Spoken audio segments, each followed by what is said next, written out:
What I did my final unit plan over World War II, the Holocaust, and what occurred and what events took place.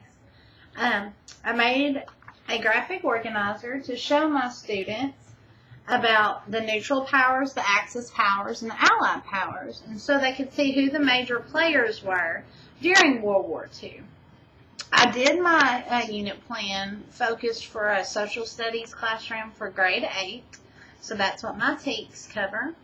The objectives that I had were that they would know how to compare and contrast the Allied and the Axis powers and what the battles that took place, when they took place, so that they could fill in an outline about that. They'll also be able to identify and define unfamiliar words and the characters, the major people that were in World War II. Now, my materials, I have my materials listed. I'm not going to go through all of that. Obviously, I'm not in a classroom. What my anticipatory set would be is that I'm big into role playing. And so I would come in there and basically act like I was a Jewish girl from back in World War II. And I would talk to them as such to grab their attention. I want them to really be interested and want to know what happened to her, what happened to those people, why did that happen, who would do those things. And I also want them to see the United States' role in it and why we joined World War II.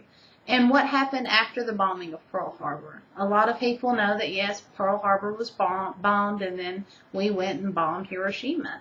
A lot of people don't realize, though, about the encampments that we set up here and about the Japanese American citizens that were taken from their homes and had 48 hours to evacuate and got put in those camps and had to swear allegiance to the United States. I also want to let them know about that. The only spies that we found for the Japanese during that were actually 20 Caucasians. None of them were actually any of the Japanese Americans that got placed in those encampments. And I want them to see that history is history, and that, the United States has a little bit of messy history just like everybody else. It wasn't just, the Holocaust wasn't the only thing that occurred during World War II. There's a lot of things that went on with that tend to get glazed over. I will have my students put into small groups. I want them to prepare a KWL chart so that during the unit we can go through and see what they know, what they want to know, and then at the end of it we can go over and see what they've learned. One of the anticipation guides that we had to make, and I've got mine right here, basically each one of them would get this sheet and they would go through and say if they agree or disagree with the statements that are on it. And they would keep this throughout the lesson, and then at the end they could go back and see if some of the facts they thought they knew they really didn't know. Some of the statements on the sheet are, the United States was an Axis power. Do they agree with or disagree with that? More people died in World War I than in World War II. Agree or disagree? World War II started because Germany attacked Japan. Agree or disagree? December 8th, 1941, the United States declares war on Japan. Do you agree or disagree? So those are just a few of the questions that are on that, just to kind of see what they really know. We also, in week 3, had to go and make questions and activities for our students to do, and a lot over the Bloom's taxonomy.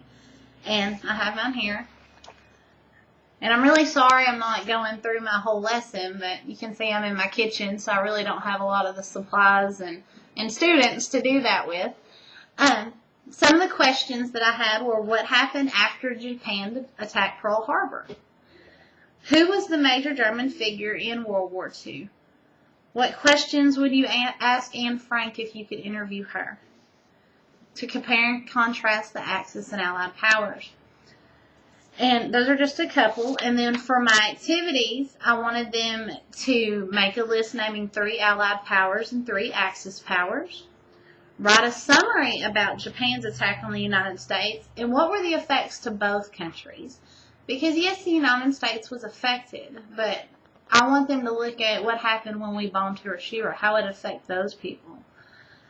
And I want them to design a newspaper article about the bombing of Pearl Harbor, and I want them to make an eye-catching headline in their groups. And they're going to come up with an article like if they were there. Some other activities that I had came up with for them to do would be to do a journal article. Just if they were a Jewish child that were living in one of the camps like Auschwitz, tell me about a day in your life. Tell me about some of your feelings, what you saw, what went on. And I would have some pictures, not too graphic, but some pictures that they could use, and each group could take those pictures and then write their journal articles as if they were there on that day. And that would help them get some ideas and be able to look and really see, you know, what's happening in this picture, what went on, how would I feel. So that's just a few of the activities that I had came up with. Also for a guided practice, we would use classroom resources and create a timeline of the major battles that took place during World War II. And then I also came up with a PowerPoint Jeopardy game that they could do as a class to do as a study and a review, just to kind of get them to sink in what they're learning. For an independent practice, I want each person to pick one major character from World War II. They would research that person, and then at the end they would prepare a lesson that they could show to the class and teach the class about who they researched. I think that's a good way to get everybody involved, and they might come up with some stuff that other people in the class that did the research didn't find out. So that's just the main body of my unit, and that doesn't even near cover it, but I know we're kind of short on time. By the end of this section, I want students to accurately summarize the events of World War II and the part the United States played in the war, and the differences between the neutral Axis and Allied powers and what their major parts were. For their evaluation, they'll have an end of lesson test, and they'll also have some quizzes throughout. But mainly, I'll use their journal articles and their class participation to see if they're really getting what we're going over. So that's my presentation. Thank you, and it was great being in class with everybody. Y'all take care.